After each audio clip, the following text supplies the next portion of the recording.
It's the Alien Conspiracy Podcast. We are your hosts, Agent ETA, Agent Anderson. Come along as we examine UFO sightings, conspiracies, and all things strange. You can follow the show on Twitter at AlienConPod. We also have an email address, alienconpod@protonmail.com. We would love to hear from you. And don't forget to check out our Facebook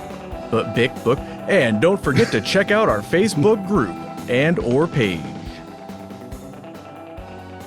All right, this week's episode, Zell from Alien Theorists Theorizing. Welcome, Zell, and thank you so much for coming on the show. Thanks, agents. Pleasure to be here. Oh, we're lucky to have you. Yeah. Easy. So anybody unfamiliar with Zell or Alien Theorists Theorizing, their show is pretty similar to ours. It's just mostly aliens, conspiracies, true crime, just a good mix of stuff. Topic-wise, it's very similar. So would that be an accurate description, do you think, Zell? Yeah, man. Anything in the world of the weird. Aliens, UFOs, conspiracies. I mean, although in the last year and a half, kind of been not doing so many conspiracies. They got a little wild there for a while. Yeah. But yeah, mainly, as the name of the show goes, mainly aliens. Yeah. Mm-hmm. So you guys actually have a really interesting origin story. Would you share that with us? Well, I wouldn't call it too interesting as the fact that it just worked somehow. We just started the show. So me and my co-host who started it, Braden, always been good friends. He went away for a while. He came back with this idea of this show called Alien Theorists Theorizing. I was just getting into audio recording. Mm-hmm. So we said, okay, what the hell? So we just set up the mics one day. I had this little studio built. I had this rental property with a small garage, and I framed up a small little recording studio with no ventilation. And yeah, we just pushed record one day, and I made a theme song on the fly. And yeah, the rest is history. After the first episode, oh man, a couple hundred people listened to that. And then people kept listening. I think we just got lucky with the name more than anything. Mm-hmm. It searched well, I think, on search engines, and that's how people found it. Yeah. And then we just kept doing it. That's actually, you guys helped me choose our name because I was listening to one episode and you said that the name helped you with the search results. And then Braden said, hey, you'd have to try pretty hard to be before our name alphabetically. And I said to myself, challenge accepted. And that's how I got Alien Conspiracy. I was really surprised that it hadn't been taken yet, actually. But I was thinking of some other names that maybe weren't as good for SEO, but maybe were more interesting. But thanks. Belated thanks for helping us choose our name. Oh, no problem. You hit the nail on the head. Alien and Conspiracy, same title. Yeah. Hell yeah. There you go. Yeah, it's a good one, I think. It's like you were saying, I think it makes a difference when people search for stuff if it's actually in the title of the show. Huge difference. There's a little hint if you're starting a podcast. Whatever your topic is, if you can somehow wiggle it into the name, whatever the topic is, it definitely helps. Yeah, for sure. So you guys you're on Spotify and you have an exclusive deal with them, right? We have an exclusive deal we signed last summer. It was for 1 year. Possibly 2, but it's coming up real soon. That's got to be pretty exciting. Yeah, that was actually for me as a fan of your show. I started listening to you guys before that had happened, and it's sort of because you guys are sort of like us. You started as just kind of an amateur show, so to see you make it to the big times, I mean, you're up there with a lot of people on Spotify like Joe Rogan and people like that have exclusive deals. So it was pretty exciting to see a show that started from amateur roots and, you didn't have a big studio or anything like that behind you, make it to the big time. That's kind of exciting as a fan to see that happen. Yeah, I wouldn't put us on the same level as the other Spotify exclusives. But yeah, it's definitely been like a small time show from a small city. And it was kind of a dream come true for sure. I mean, I always played in bands and I always thought the end dream, right? The major record label. Yeah. It just worked out that, the podcast made it first, so yeah, it was super fortunate. And I still to this day don't know how they found us, but couldn't say no. Yeah, you guys actually are pretty far up there in SEO. If you just search for Alien or whatever podcast, usually you're one of the top results. And I don't know how that stuff works, but that might just the more stuff you put on the internet, just the higher you rank. So if you have a website and all the socials and a blog and a smart link and YouTube and all that, it all just helps. And the more people searching YouTube favors algorithm like that. So yeah. Well, and it seems like nowadays there's a lot more people searching for that type of information. Like oh yeah, I remember when I was a kid, it was kind of one of those things like you would any type of testimony you'd hear from somebody, for example, that claimed to be abducted or something. It was always seemed to be pretty reluctantly. You know what I mean? But nowadays it's a lot more wide out in the open and much more acceptable, and I kind of find it pretty cool. Oh, it's hit the mainstream hard. Yeah. And it seemed to be just as we started our podcast, like not too far after, you had like the New York Times breaking the story about the ATIP, Advanced Aerial Threat Identification Program, and all the other like government leaks have been coming forward. Like seems like every few months there's something new. It's crazy. And then you get the biggest podcast in the planet, like Joe Rogan. He's always talking about aliens, and like has like Commander David Fravor, and you had Avi Loeb on, and just like tons of people who seem willing to discuss the theory and possibility of ETs like openly, and it's like done wonders for our genre for sure. Oh hell yeah, yeah! Especially if it's stuff like the Tic Tac, the recent like sightings and stuff. It's crazy to me that like they're some of these pilots and stuff are able and so willing to talk about this stuff nowadays. And like I said, like I'd referenced before, because like growing up, it was such a a fringe type thing where people just didn't really talk about it. But I mean, to me, it's like I don't know, because of how popular it is and all these different releases and stuff, the disclosures, it kind of makes me pause and like think like what is really going on here? Because obviously, well, in my opinion, I'm always looking at the conspiracy stuff, and it's got to be part of a plan, in my opinion. What ends to what means, I couldn't tell you, but I don't know. Like, all right, here's one thing I really hope: those Tic Tacs and stuff. What I hope it is our technology that we're basically, advertising to the world, saying, hey, check this shit out. Yeah, and if you look at the history of it, there's been some strange things going back even to like the 40s. For example, with the Roswell case, the Air Force actually put out a press release saying that they found a flying saucer, and then they very quickly retracted it. And of course, looking at that case, I'm not convinced it was actually like an alien thing, but who knows for sure. Right. But it's throughout the years, there have been a lot of really strange things that they've done. And like the Roswell case more recently, they came out and said that, oh, those weren't bodies they found, those were crash test dummies. But when they said that, the year they gave, crash test dummies had not been invented yet. So the statement they made was provably false. And they're not dummies. They know that it was provably false. So why would they say that? Like, I don't know what their agenda is. It's just, the whole thing is just weird. It's hard to say what's going on for sure. So do you think there's an agenda behind the disclosure? Is that what you're thinking? Yeah. Yeah, I think so. Yeah, I think generally, like, I don't know, maybe I'm a little bit paranoid, but I think there's generally like a lot of the big movements and the stuff that's happening worldwide within, many different civilizations here, or, societies rather than, I think a lot of these things that are happening are part of a plan. I'm not sure exactly what it is. I think it's, to be honest, or I'll just say it straight up. I think it's part of a plan to push us towards a one world government, to be quite honest. For example, like within our nation here today, there's a big push towards like socialist type ideals. And I'm not saying that we're necessarily going to become a socialist country, but I do think it's part of many things that are being introduced within our society to divide us. You know what I mean? So, one of the oldest tactics in the world is divide and conquer, right? It's if done right, it's usually pretty damn successful, Can be very, very effective. I think it's a little different than that. Personally, I think it might be some sort of soft disclosure, because if the average person was presented with proof that we were being visited by aliens, which I'm not even convinced myself that's happening, I think it's possible, but if that fact was presented to somebody, I think the average person, it would alter their worldview so much that it would change everything. Some people would just flip out and riot in the streets maybe. So I think they might have some sort of soft disclosure agenda to kind of, get us used to the idea before they spill the beans on us.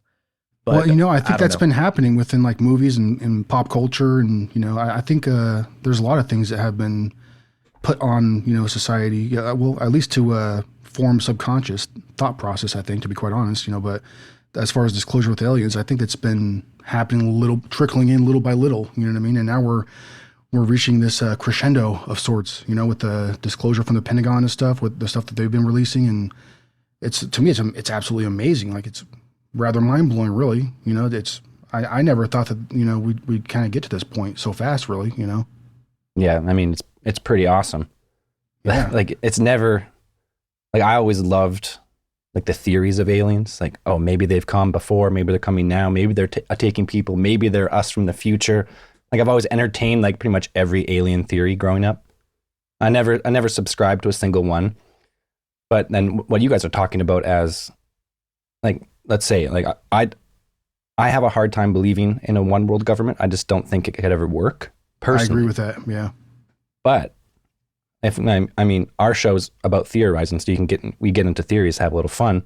Mm-hmm. Mm-hmm. But like, there's was it Project Blue Beam? Mm-hmm. Like, pretty much faking an alien invasion. And then, so there's always a target of humanity, right? It's either it's terrorism or it's, or it's Trump or it's coronavirus. Like, there's always something in the news where everyone seems to hate, Mm-hmm. There's always something. So if you could spin an alien invasion somehow, like these aliens, they're not even coming, but somehow you could put out all this misinformation or disinformation and get people thinking the aliens are coming or the aliens are real, and then spin it in a way where the aliens are evil. Mm-hmm. I mean, I could see something like that, and that might not necessarily bring in a one world government, but it would, direct humanity towards a single goal for, absolutely. For better or worse, whatever the outcome of that might be. But yeah, and wasn't it Ronald Reagan that said that in a speech one time, that if there was some kind of external force, like say aliens or something, I forget the wording, but you remember that speech? Yeah. How it would bring us together? He said it that was a like couple Star times. Wars speech. Did he? Okay. It was Ronald Reagan, right? Am I right about that? Yeah. Yeah, no. Okay, yeah, yeah, I if thought there so. was one force that could bring us all together, or however he worded it. But yeah, that's pretty much it. Yeah, and I tend to think that figures of that kind of importance don't really say that type of thing in public speeches without having some underlying reason for it. Yeah. I mean, It's pretty rare, actually, for a politician in a speech, especially such a major politician, to talk about aliens at all. You'll hear like Obama talked about it on like Jimmy Kimmel or something, like just kind of jokingly, but like to talk about it serious like that, that's very unusual. The only other case I can think of off the top of my head was, I forgot his name, but there was a Canadian defense minister. After he was out of office, he said something about aliens, like that they had been working with him or something. But I mean, I can't think of too many cases. That's Paul Hellyer, the former Canadian defense minister. Yeah, he pretty much publicly said that there's 4 different species of aliens, right, that are on Earth currently. Like, they're here. They've been here, and they've been here a long time. And everyone looked at this guy, because he was getting pretty old when he said it. And everyone just kind of looked at him and was like, Dementia. "Real, bro? Like, really?" And he was like, "Yep, 100 stone faced." Just like, "Yep, there's aliens here." Public national address. And everyone's like, okay, I guess I'm not sure what to do with that. Yeah, what do you make of that, Zell? Do you think he was losing his marbles, or do you think that there's something to it? Honestly, I don't know. But I mean, Canada's not a very strong military force, but it's still a very strong ally of the U.S., right? Yeah. So if you're the defense minister of Canada, I mean, that's our top military position. Yeah, they coordinate all the time. Yeah. Yeah, like Canada's not a superpower by any means, but they are very integrated into foreign operations with the States and United Kingdom and France and all of the NATO, right? Yeah. So you would think if a guy like that says something like that, you would think he's been in some pretty, top secret briefings over his career. You would think. Yeah. So either he's making it up for some type of financial gain, but as far as I know, he hasn't really got that. I mean, he's got speaking positions at Contact in the Desert and other UFO conferences. So he has had some from it. Mm-hmm. Or he's just like, shit, guys, there's actually aliens here. I want to tell you, but no one's going to believe me. And you're like, oh, damn. Like, that's pretty crazy. Yeah. Well, especially when you say there's 4 different species with, like, most people, they are even like vaguely familiar with any kind of alien conspiracies or stories, what have you. Usually they know about the grays, and they're not too familiar with all the, any different depiction of an alien, whether it be like a, subterranean lizard person or something, or whatever description, they don't really know, but like to say that there's four, most people are just they're gonna, as soon as they hear that, they're gonna call bullshit, shenanigans. Yeah, what do you mean four? I've never heard of one. Yeah, right. Exactly. Yeah. Yeah. Yeah. But you know what, as you mentioned before, actually, one of my favorite theories that I've always kind of, thought about, is aliens possibly being the future us, coming back and maybe they've lost something or something like that they're trying to regain, or, there's a lot of different ways to spin that one, but that's one of my favorites, actually. Yeah, actually, we interviewed, he's actually like a professor of anthropology, Dr. Mike Masters. Mm-hmm. We interviewed him on our show, and that's his theory. I mean, he was a super like clean-cut, straight-faced guy, teaches at I can't remember what, off the top of my head, what university it is, but teaches anthropology, so like the study of cultures or whatever. And he's like written books on that aliens are us from the future, and he speculates onto why they're coming back. Either it's they've lost the ability to reproduce, mm-hmm. or they just want to see where we went wrong, or like mm-hmm. whatever. He lays out a bunch of different theories, but you're like, you know what? Yeah, I mean, because aliens are always described as having, like hominid features. Usually they walk upright. They have a head with two eyes and arms, and you're like, okay, well, if an ET species developed on a different planet with different atmosphere, would they look like us? I don't know, maybe, but probably not. A lot of people say so, or they're just us. They've figured out how to traverse space and time, and they're coming back to check on us where they went wrong, or because he even mentions the theory, excuse me, that they're coming back for reproductive organs or like sperm and eggs because they can't reproduce anymore. So the abductions and stuff, they're not necessarily malicious. They're scientific in the fact that like in the future, we need to come back to this time or this region of time, whatever it might be, 10,000 years, like this might be going on for, and get our sperm and eggs. So in the future, we can continue to exist as a species. That's his like main theory. And it's pretty wild. Mm-hmm. I know. I mean, to me, like some of it doesn't make a whole lot of sense. Like, why do you gotta like for me personally, if they want to abduct me and get some of my sperm, I mean, you don't need to put me out or nothing. I'll find a way, baby. Yeah, but trust me, I got no problem with that. I'm a little bit of a freak, so I could probably get into it. However disgusting they may end up looking like, but whatever. Yeah, but you're one of the few. I'm the same way. If an alien came back, and they're like, hey, listen, Zoe, we need some sperm. I went, for what? They go, so we can reproduce in the future. I go, no problem. Give me 20 minutes. Like, you know what I mean? Like, I got you. No problem. I'll come back every week. No problem. Yeah, we can make this a routine. So either his theories go deeper into so the Greys, they have very small mouths and nose. So they may have just advanced past the point of verbal communication, right? Mm-hmm. They may be only telepathic. So they can't even communicate with us to say these things. Like it's wild, man. Dr. Mike Masters, go check him out. It's pretty crazy. Yeah, I heard your interview with him. He does have some really interesting ideas. And speaking of interviews, you guys did a whole bunch of them recently for Contact in the Desert, right? And some of those were some of the biggest names today in ufology. I think my favorite one was probably Avi Loeb, but you also interviewed like Kevin Day and Richard Dolan and some other ones. So what was your exact, official description for Contact in the Desert? Were you like media correspondents? We didn't really have a description. We just they reached out to us and said, hey, the event is virtual this year. Would you want to do some interviews? Like we can get you in contact with, gave us like a big list of people. And we're like, well, we're not really an interview show usually. But we're like, okay, well, these are some pretty big names. Like we'd gladly just do it. Like we did 6 interviews. So we didn't really have a designation. They just gave us like a tab on their website, like as a sponsor. Mm-hmm. Pretty much we traded sponsorship, our interviews for sponsorship on the website. So. Mm-hmm. Yeah, those are some really, like the one I liked about, what I liked about Avi Loeb is that he was talking about Oumuamua, but he's a scientist. So he comes at it from a different perspective than, somebody like, Ancient Aliens might or something. And what he said really made a lot of sense. It was something along the lines of there could be a lot of trash or something floating around from other civilizations, right? And then that could explain how it moved around the sun or whatever. I won't go into the whole thing because you guys did on your interview, but anybody looking for some really excellent interviews, check out Alien Theorists Theorizing with Kevin Avi Loeb, but also the other ones you guys did. They're all really good. Well, yeah, you go check them out, but we can talk about it right now too. No problem. So Avi Loeb, interesting, like super interesting guy, obviously super smart. He's the head of like astrophysics at Harvard University. Like he's the top cheese. He is the man at Harvard. So when we set up an interview with this guy, we get him on webcam. He comes on the webcam.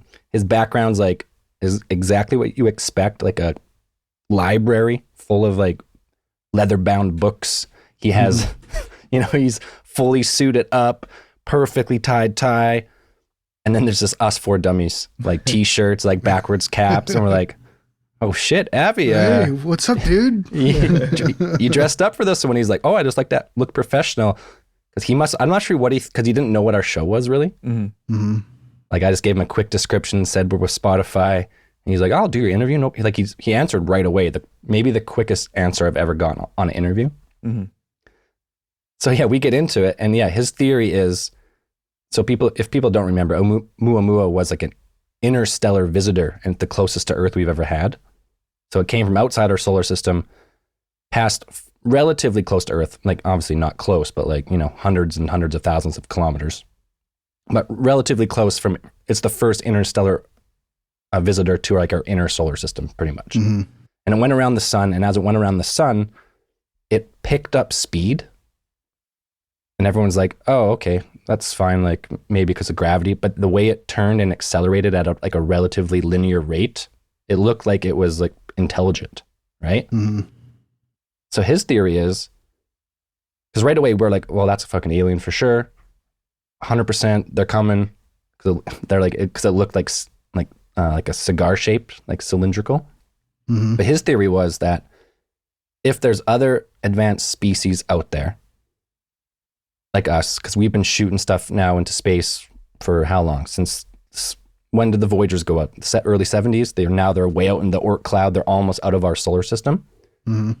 So his theory was like, there maybe is another species. They might be gone now, or maybe not. But this is like a defunct tech that is still traveling like the galaxy. Like no one's controlling it. It's been doing this for who knows how long. Because as long as it doesn't get hit by something in space, it's going to exist forever, really, right? Yeah. Until it like gets too close to a sun or like something happens to it. So his theory was like, yeah, this is like an alien light sail, he called it. So propelled by the solar winds of the sun. Mm-hmm. And he wrote full books about it. And he's the head of Harvard. That's when it picked up speed when it did, because it's like a solar sail. Exactly. Yeah. He says it was using our sun's energy to accelerate. Mm-hmm. And he like, in the book, I try to read it. It's very technical, but he explains it. And all other astrophysicists are like, well, you're nuts for saying it, but like your math makes sense, right? Mm-hmm. He's a legit scientist. This is what he does every day. So when we're talking to him, like, man, if this guy, because he never once said he believed in aliens, or he never said it had aliens on it. He just like, this could be defunct alien tech, and we should put in more research into like studying space debris, because that's, if we're going to find aliens, that's where he thinks we're going to find it. Not like they're going to show up on the White House lawn and come down and be like, here we are. So yeah, that was a really cool interview. Yeah. Well, it sounds to me like he was basically just following the evidence to whatever logical conclusion that it was leading him to, Yeah, exactly. Other scientists that I'm not super familiar with every argument, but a lot of them that I have heard talk about this stuff have very strange ideas. Like, for example, when I went to AlienCon, when you guys did a panel there, it was like, what, 2017 or 2018, I think? And 2019, summer. Oh man, I got to get my year straight. I saw Seth Shostak give a talk there, and the talk was something like, are UFOs caused by aliens? And he had all these strange examples, like the face on Mars, which isn't even a UFO. But one of his examples was, you can't travel between the stars because it would require too much energy. And his energy calculations were using like chemical rockets from like the 1950s. And I just found that really bizarre because nobody's going to use a chemical rocket to traverse the stars. Like that's old school technology. That'd be like using like a boat or like an airplane or something. It doesn't make any sense. So that's one of the things I really liked about that Avi Loeb interview is he was just looking at the evidence from sort of a rational perspective instead of using these, I don't know, in my opinion, very silly ideas about what can and can't be, you know? Oh, definitely. Yeah. It was super enjoyable talking to that guy. Yeah. Will he ever come back on? Probably not, but it was a good one-time interview. Yeah.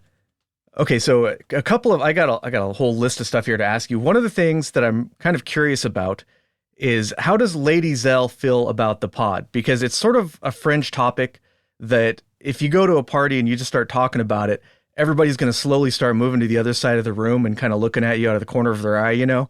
Because I know Lady Agent Anderson was sort of skeptical about the podcast, that, you know, my topic at first. She was like, "You're going to do what? All right," you know?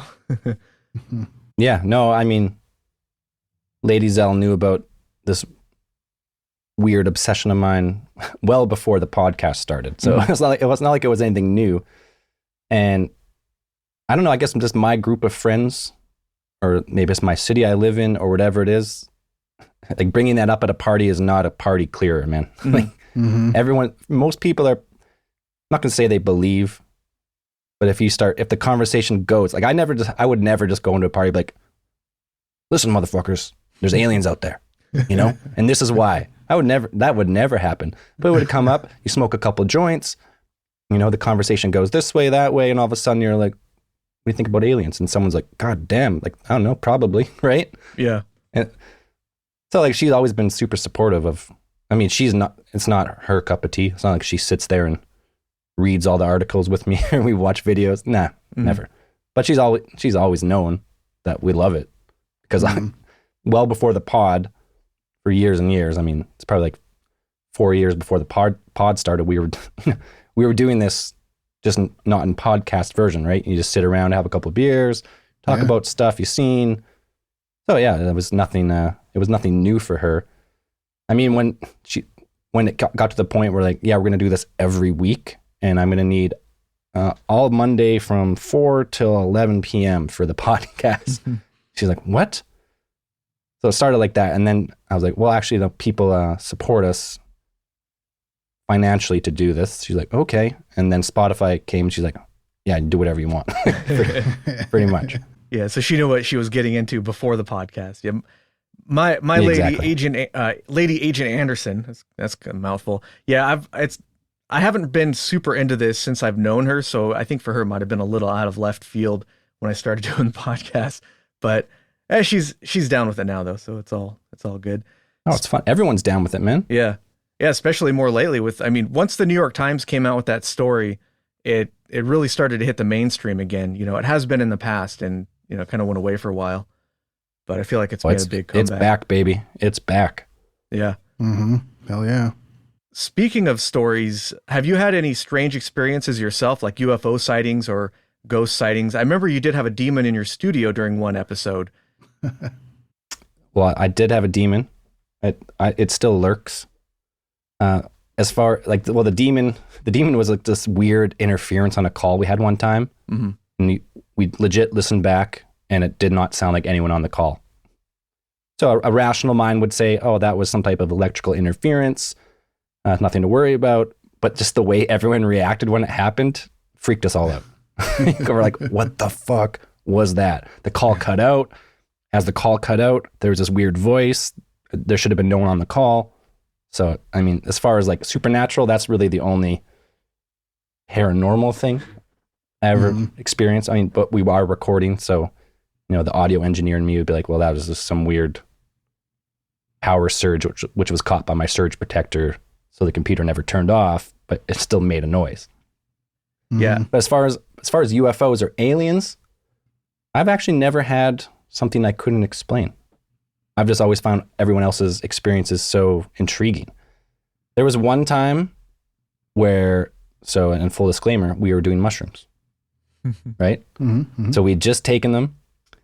We're in the field, we're all hanging out. You know, if you all take them together, it all hits you usually at the same time.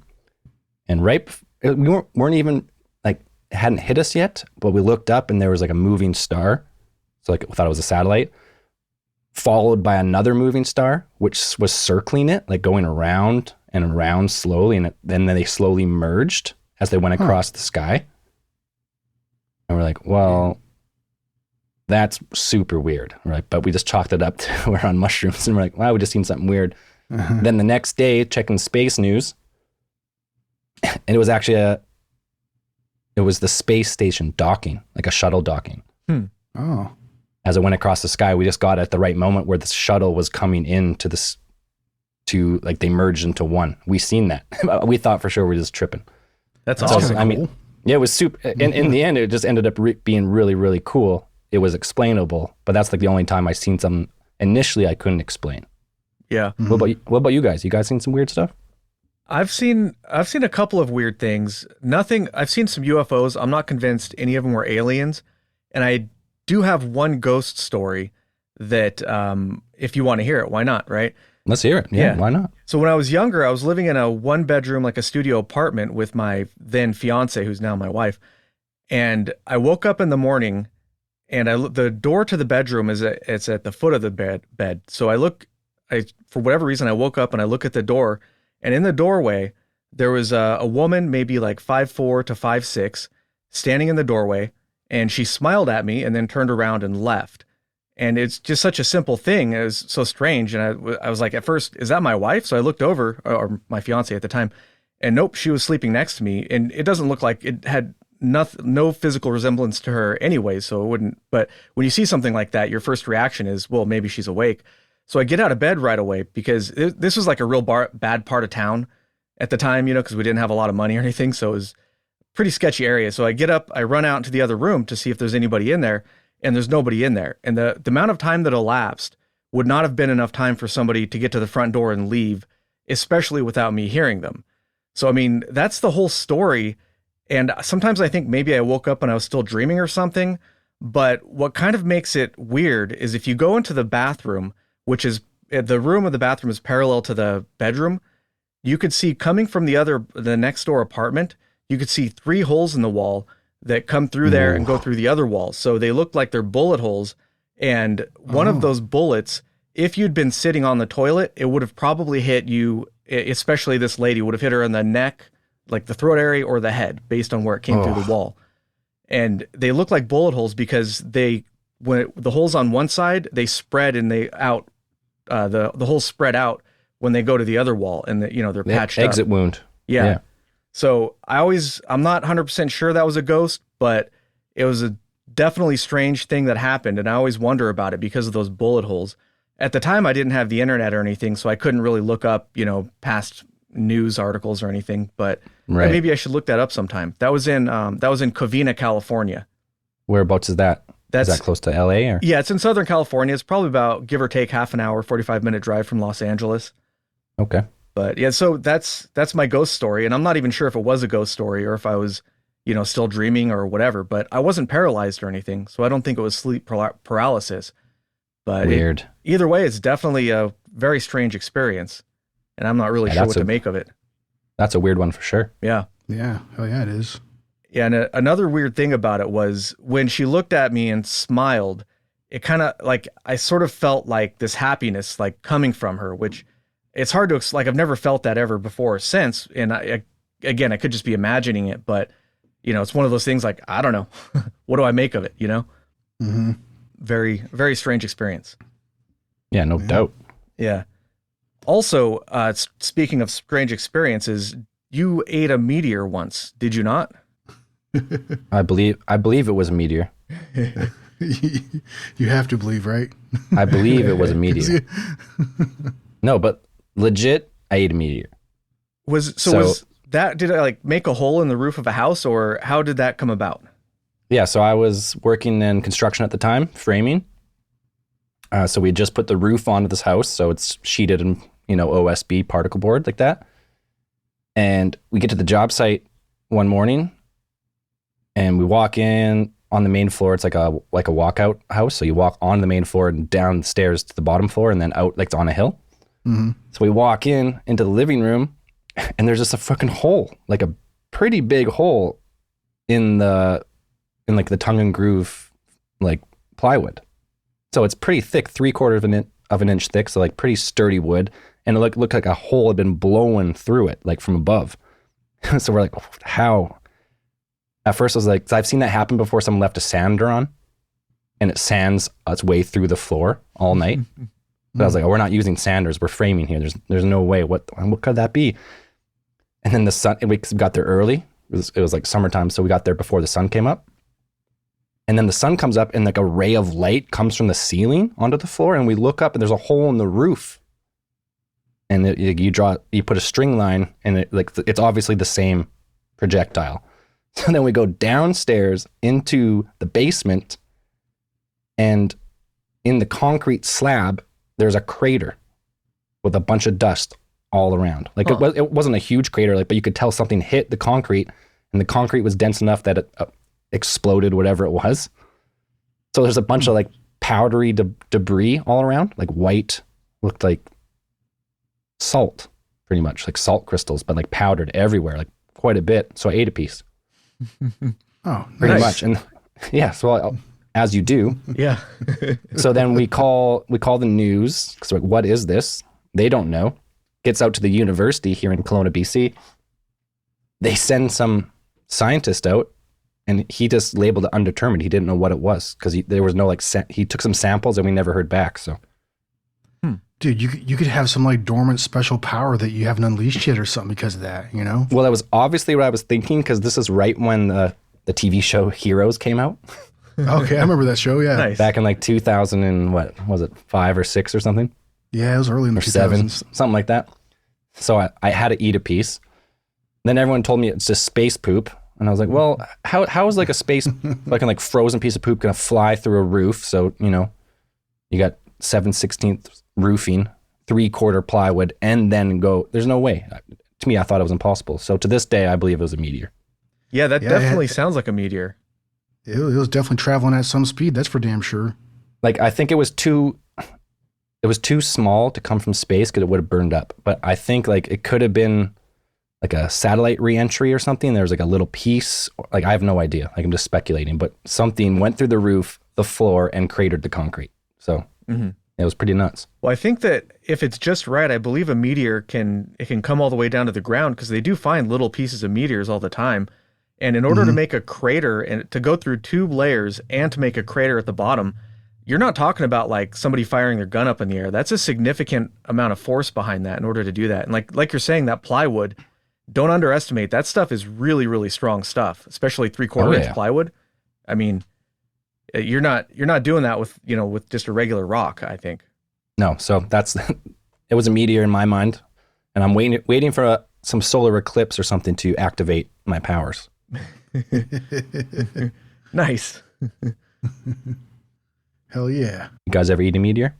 Unfortunately not, although there is in the Bay Area, San Francisco Bay Area in California, there's a museum, just like a space museum. It's just some collector who has some stuff. It's just a couple of rooms. It's not huge.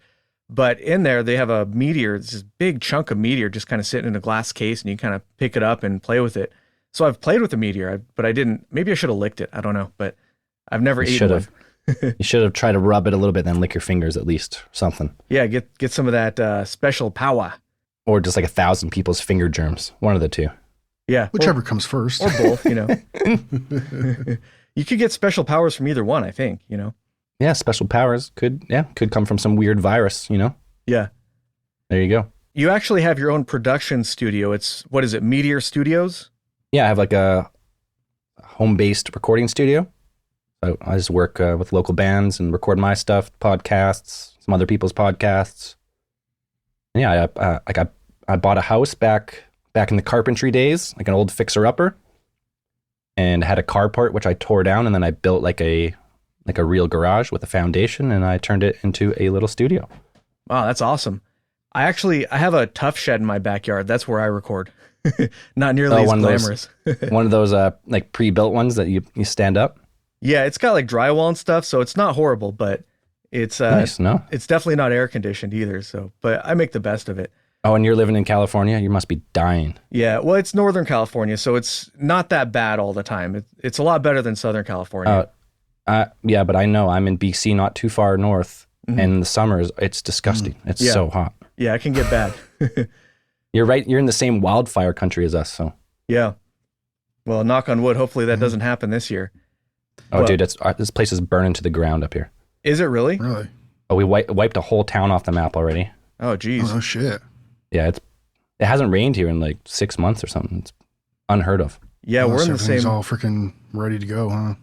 Oh yeah, it's like hasn't rained in 6 months, and also one of the world's most dense forests. So it's like just primed for fires. Yeah. Man, that's not a good combo right there. At least where I'm at, like it's not too bad today. It's only 110, but there's not only much. 110. Hey man, once it gets above 120 and shit, the old AC is struggling. You know. Yeah, it can't keep up. I'll set it to like 78, but it's only going 82. Right, just running all day long. But where I'm at though, like it's really nice, like 6 to 7 months out of the year. On the ends there it starts getting hot and shit, but. I don't know. You get used to it, because it's a dry heat, so there's not much humidity at all. So that's nice. Right. Back to the studio. It's brilliant segue there, right? Yeah. Smooth, baby. One thing I wanted to ask you about, you guys at some point upgraded to the Shure SM7Bs, right? That's the microphones you guys are using? Yeah, I've always had one, but the rest of the guys finally got one. So we're using the SM58s, and I was actually curious, when you switch to that, did you notice like a big difference? Is there like a huge advantage, or is it just more of like a subtle gain? Subtle. Okay. The 58 is a great mic. That's the mic I recommend to anyone who's getting into podcasting. That's the mic used at everything. Presidential addresses, or they might use a 57, but like the same tech, right? Mm-hmm. Mm-hmm. So it's like the perfect vocal mic for the price. Yeah. It works really well, and it's highly directional, so it, rejects some of the side noise and stuff. It works really well. Yeah, if you want to, the SM7B is like, you can get a little closer and you get a little more radio sound, right? It's got a little natural boost in the mid, and it picks up some low end a little better. But then the problem with the SM7B is it's like a gain beast, right? So you need a pretty powerful preamp, or you need an inline preamp like a cloud lifter or some type of booster, right? Or you have to turn the mic up so loud that you get a lot of noise floor, like crackle. Yeah, especially if you don't have the cleanest preamps, you're going to get some noise from that as well, from having to boost them so much. Yeah, so you get to SM7B, which is a great mic. Obviously, like everyone wants to use one. But if you don't have if you're just using like a cheaper preamp with no booster, like you're getting, it's good. It'll be fine if you know how to work sound, but if you're like, a rookie mixer or something, you'll get so much noise floor if you use a compressor or something that it makes your podcast sound worse, actually. Yeah. But yeah, they're awesome mics if you got the gear to use them. Yeah, I plan to upgrade to those eventually, but it may be a few months. No, honestly, the 58 is great. Yeah. We just we signed with Spotify, and we're like, oh man, we're gonna get some good mics now. There's no reason that we got them. Like it did. It's like really like when you get to pro audio like that, the really good mics, especially dynamic mics, like you're only getting like an extra, might improve your signal 5 or 10%. Yeah, that's how it goes. Stuff gets real expensive real fast. Like you can get $100 sound card or $150 sound card. It's like 90% of a $500 sound card sound wise. It's barely any better. But the last 10%, that can actually make a huge difference, though. It just depends on where your budget is and everything. Like I used to have an M Audio 410, that Firewire 410, which was okay, but I didn't realize how crappy it was until I upgraded to a President's USB 22 VSL or something. And I think the converters were the big difference, because when I listened to something on the new card, it sounded like just crystal clear. Whereas the Firewire, the 410, it sounded like everything kind of sounded blurry. Like you didn't have the definition on like the transients and stuff. It's kind of hard to explain, but. No, for sure. Yeah. Definitely spend your money on a better converter or interface over a better mic any day. Yeah. In my opinion, $100 mic with a $500 preamp is way better than the opposite way around. Okay. Good to know. Yeah, definitely. And then a $500 mic with a $500 preamp is even better. But then, your audio gear, like I have some friends who are just such audio nerds. They spent like $100,000 on gear in their life. Wow. Right. And they don't need, they just have racks of gear that it sounds cool, it looks cool, but in like the modern age, I mean, it depends on your audio, like what kind of audio you're doing, but man, digital modeled plugins are almost as good now. Yeah, they have some really, really good plugins. I use a Waves bundle that I got, and Waves like you're saying, I keep upgrading the bundle more than I actually need. So I got all these plugins I'm never Yeah. going to use. But yeah. when I'm editing the podcast, sometimes I'll put stuff on there and kind of make people sound like a robot or just kind of goof around a little bit. It just, why not? But I've seen pictures of your studio. Do you have a universal audio card? Yeah, so I have a rack mount universal audio, 2 of them actually. Wow. Those are for music. Those are for recording music more than podcasts. Those are really nice. And those have the dedicated DSP for the plugins, right? Yeah, so it runs, it's its own little computer. So it saves you can run a lot more channels. Not that I run huge sessions anyway, but. Yeah, and I've never used those in person, but the word on the street is that their emulations of like vintage gear and stuff is a little bit better than everybody else. Like they're more accurate.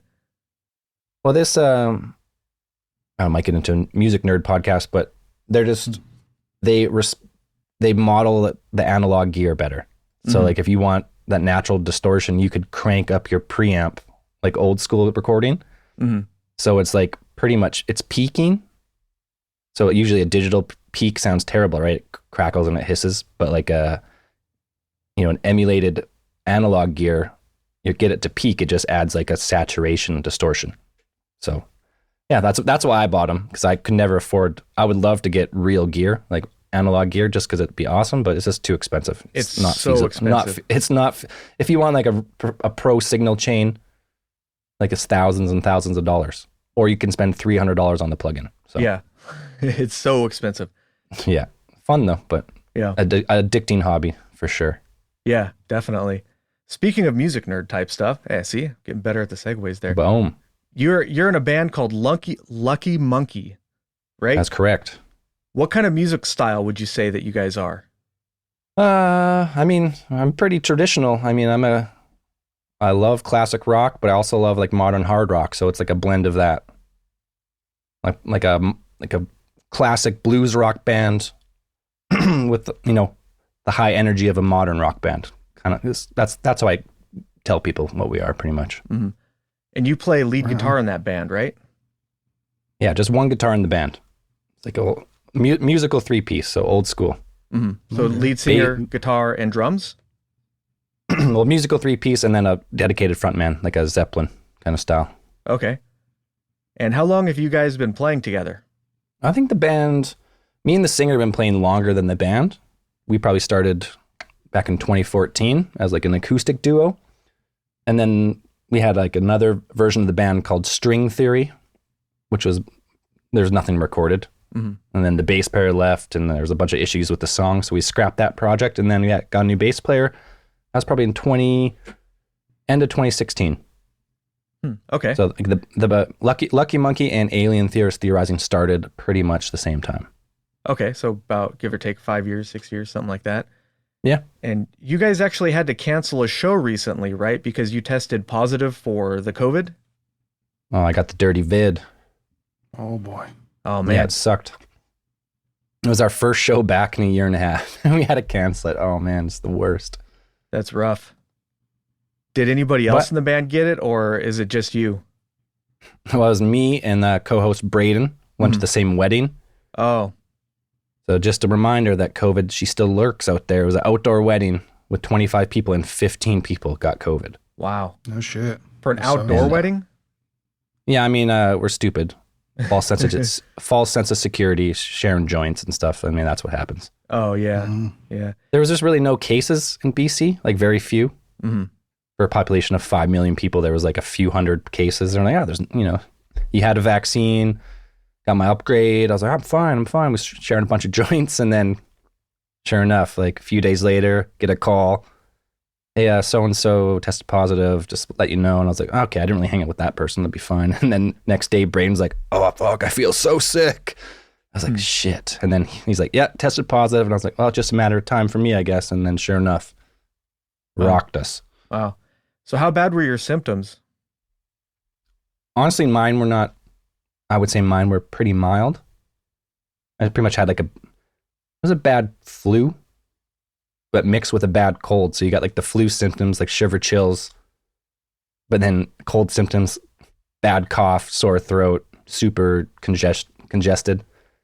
And that was fine. Like whatever. That's just, everyone gets sick like that once in a while. Mm-hmm. But then I got this weird sensation in my fingers and my toes, like electrical, like tingling, that didn't go away for like 4 days. Like I couldn't play guitar. And it's still here, but it's going away. So I think by tomorrow or the next day, it's probably gone. But wow. So if I sound a little congested today, it's because I got the dirty vid. Yeah, I've heard of some very strange symptoms, like anecdotes. People getting even organ failures and strange stuff like that. But it's hard to say what's really. It seems like the data is not really there for what this thing can actually cause. But I hope you get to I wish you a speedy recovery, and hopefully you get back to playing shows soon. Oh, I'm fine. Like I just what it is. Yeah. Like it's a weird disease, man. Like, yeah. It's and no one knows anything. That's the thing. You talk to my doctor, they said one thing. You read CDC, United States CDC says one thing. You read CDC from Canada, read one thing. You read something from the World Health Organization says something different. You're like, okay. If experts can't agree, what am I supposed to do? Like, I don't know anything. Like, I'm stupid. Like, I don't know nothing. Yeah. I can speculate. You could speculate all day on conspiracies and all this stuff. You're like, no, I mean, people get sick, and generally people get better fairly quick, like within a week. And then sometimes someone gets fucked up so bad where they can't walk up the stairs for like a month. You're like, what? Why? Yeah. Yeah, it's weird. How's Braden doing? Is he recovering? Yeah, he got it way worse than me. Like he couldn't eat or anything for like 4 or 5 days. Wow. But yeah, he's recovering. He's back. All right, awesome. Good. Yes, it's weird. So don't share joints. Yeah. that's the moral of the story. That's how it gets you. You're not gonna just breathe it in and you're gonna get sick. You gotta get someone's spit in your mouth, pretty much, from in my experience at least. That's the conspiracy. They're going after the hippies. Damn joint smokers, Goddamn marijuana cigarettes. Yeah. So yeah, it was it sucks. I didn't want anyone to get it. So I've been living in my studio, showering in the backyard, and shitting in a porta potty for a week. Wow. Oh. That's dedication right there, though, man. You got to keep your family safe, right? My wife, Lady Zell, really, really didn't want it. Yeah. And well, who does? She even fucking told me though, hey, just don't share joints. That's all she said. She's like, don't share them. I won't. And then it's like it's a wedding, so you haven't seen people in like a bunch of years. Like, oh man, what's up, brother? And then like, oh, you want to join? You're like, yeah, okay. And then there you go, and everyone's sick. Boom. Well, it'd be rude. Like that. It'd be rude to refuse, right? Exactly. And now I'm never going to share a joint for the rest of my life. I'm done. Finished. I'm rolling personal joints only. Lesson learned, huh? Yeah. Wow. One conspiracy that I wanted to ask you about is your opinion on 9/11. It's sort of a left turn there, but we've actually done, I think, 2 episodes on 9/11 so far, and it's one of our we kind of do it every year because we think there's really something strange going on there. You guys have done a couple of episodes on that yourselves. Do you have any overarching opinions on that topic? Oh man, I think we've done like 4 episodes on 9/11, I think. Obviously 9/11 was the only conspiracy I ever thought was insane, that like it could be true. Besides like some JFK assassination or something like much more easy to pull off. Mm-hmm. I mean, people died on the day, so I don't like to make claims. But for me, the fact that you never seen a video of a plane hit the Pentagon besides like one frame or whatever that they released, and the explanation of the collapse of Trade Center 7 was so bad. And then like the University of Fairbanks, Alaska did the simulation. They're like, it's impossible for this one. They said it was like it's been a while since I talked about it, but like one one saddle of a steel beam and post failed, which resulted in a cascading collapse due to, heat expansion, and it fell off the saddle and blah, blah, blah. Mm-hmm. And they're like, okay. And then when they do the simulation, when like independent people do it, they're like, it's impossible. It would be a localized collapse. And then you got other people that are like, well, it was damaged from the building falling. I was like, okay, well, it was 100 yards away. So if it was damaged by the building falling and that building fell straight down, what caused the projection of a piece of debris to be so severe to travel 100 yards with this like multi-ton chunk of steel and concrete to hit Trade Center 7, which caused a fire, which collapsed the building? And there's no good explanation. Right. Yeah. And for me, I'm like, if you could explain that and everyone would be like, yeah, that makes sense, then I would probably never look at it again. Because, there's people went missing on the day through the planes, they crashed into buildings. I don't get the theories of like there was no planes. It's crazy to me. It just seems nuts. Like, okay. But so if that could be explained of how, number one, the multi-ton pieces of debris flew 100 yards from the trade centers. So obviously something had to project them out of there. And why did that cause a collapse of a building? And why was that a government building with no one in it that day? Like it just seemed weird. Like there's so many weird things about that day. Yeah. Tons of weird stuff that just does not line up. Yeah. And for me, for Building 7, it's kind of strange because they say the towers collapsed basically because of the fuel along, the airliner crashes in there, the airplane, and then the wings are full of jet fuel, and that fire caused the weakening and everything collapse. In Building 7, they say that it was just paper fires, like office furniture and stuff that heated stuff up. But the thing is we know for a fact that Building 7 had thousands and thousands of gallons of kerosene for generators being stored there. But they don't list that as a cause of anything. They just said it was paper fires and office furniture and stuff. And somehow it doesn't line up because the amount of fuel those jets had was very small compared to the amount of fuel. And jet fuel is very similar to kerosene. It's a lot denser than like, car gas or even avgas for Cessnas or something. So there's, like you're saying, there's so much stuff like that just doesn't line up. It doesn't make any sense that, yeah, I'm pretty much on board. Like, I'm not sure what happened, but it's definitely weird.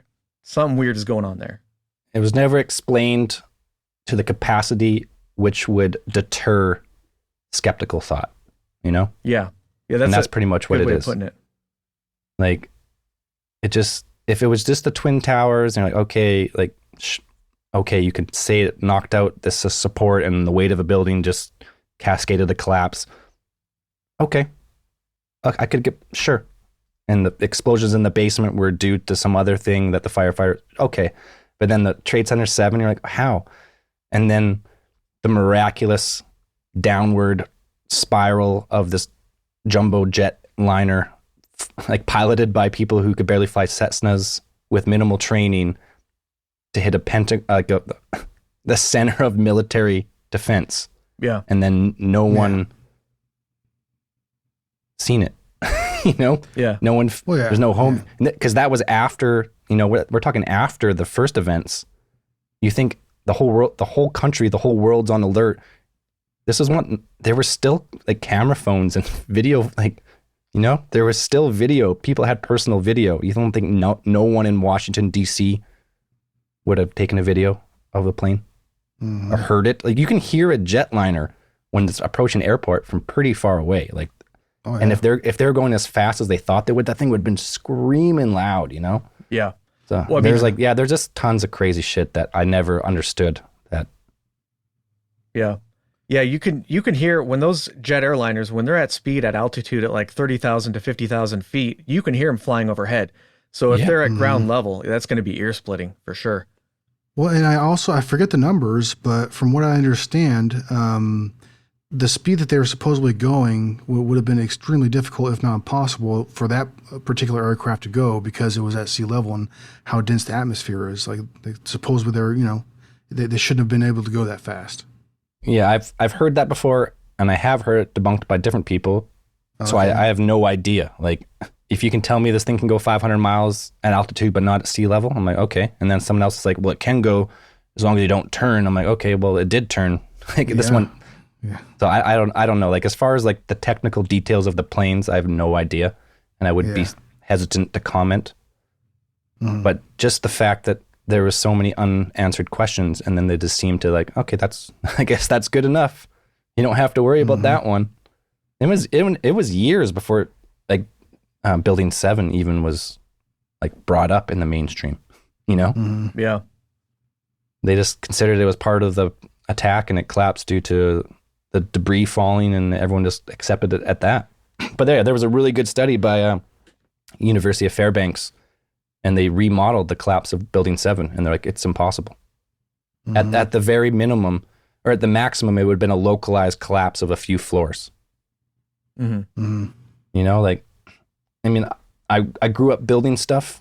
I never built steel buildings, but, you know, the concepts of buildings are the same. The engineering is just much more complex. You know, you have point loads of a building which support the weight from roof to foundation. And then, like, if you knock one of those out, the whole building never collapses. Like in a house, you can knock out a point load. It might have a small collapse, but it's never going to like bring the whole thing down. But then you get into big buildings which weigh like, you know, thousands and tens of thousands of tons. And the engineering and the physics is so complicated. I have no idea. But then when I see like engineers try and recreate and find the cause of the collapse, and they're like, it's not it. And I'm like, okay. And then everyone seems it's an open shut case. They're like, yeah, that's what happened. And then when someone tries to debunk it, or not even debunk, like this was a university, so it was a question, like a engineering question of how this thing went down. And they presented their studies, and everybody went, yeah, don't worry about it. You're like, okay, sure. You know? A lot of the debunking seems to me like, you know, when you used to have an argument, like in second grade, and somebody would say something, and the other person would say, nuh-uh. Couldn't be, man. There's no way it could be that. Yeah. That's kind of what it seems like to me. But like you're saying, it's hard to evaluate some of this stuff because the science goes right over my head. So when it comes to like the nanothermites and that kind of stuff, like, I don't know, like if somebody says something, I can either choose to believe it or not, but it's, you know, it's above my pay grade.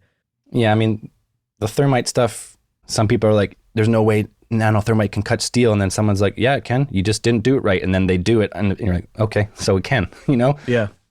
But then it's like, without someone coming forward and be like, yeah, I was part of the team who strapped thermite to the support beams of the World Trade Centers, that all that scrap metal was taken away and destroyed and recycled before like a thorough investigation could even be done, right? Right. Yeah, they got rid of that stuff quick. That thing was, they cleaned that thing up almost instantly. I mean, they were trying to find bodies, obviously, but then they just shipped it all away. There's not a lot of analysis of that stuff left over. Yeah, you get to the theories, like we've gone through all the wild theories of like the concrete fused with metal, and that seems impossible with the amount of heat that should have been there. Like, oh man, you can go all day. Yeah, but it goes on and on. Yeah, so that's why you guys have done an episode every year. Yep, there's plenty. We still haven't done dustification, which is one of the wilder ones out there that I want to talk about. Maybe this year we'll do it. That's Dr. Judy Woods. We've talked about that one as well.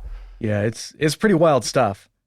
Yeah, obviously it's a world-changing event. Yeah. Oh, yeah. And a world-changing event should come with world-changing evidence, right? Which does not seem to have, right? Yeah. And they're like, they use it as like it's a terrorist attack. These poor people were in the planes. They all died. Like, yeah, this is terrible. The people in the planes died. The people in the attack, like so many people died directly and then indirectly later from all like the cancers and throat disease from the concrete dust. Like it's terrible, far-reaching event. It should be, all avenues should have been explored and presented in a manner which would like allow people to be like, yeah, that makes sense, you know? That's in my opinion. Yeah. And if you look at the end result of, you know, what we get from 9/11 is stuff like the Patriot Act. And it's like what we were talking about earlier with, you know, the one world government and that kind of a thing. If you did like a fake alien invasion, the end result would be exactly the same. They would use that to sort of take away more of our rights. I think it kind of reminded me of that. Yeah, I mean, Patriot Act was written before 9/11 as well, right? Oh, was it? I'm not familiar with the history of it. As far as the theories go, and also like the New American Century, which is like leaked document saying that pretty much the United States wanted to invade 7 countries in 10 years. And kind of it all happened. Like, I don't know if that's exactly true in the order it happened, but in the end, you know, United States and allies have been over there for what, now 20 years? They're just getting out now. It's probably just a coincidence. Yeah. I don't know. Wild stuff, man. Wild stuff that I'm not smart enough to give any answers on, but it's definitely wild. And like, then you get into the financial stuff. We had Mike Berger, who's like runs 911truth.org. We had him on a couple years ago. And then he says starts following the money, and then you're like, oh fuck, okay. You know, a lot of money was made here as well.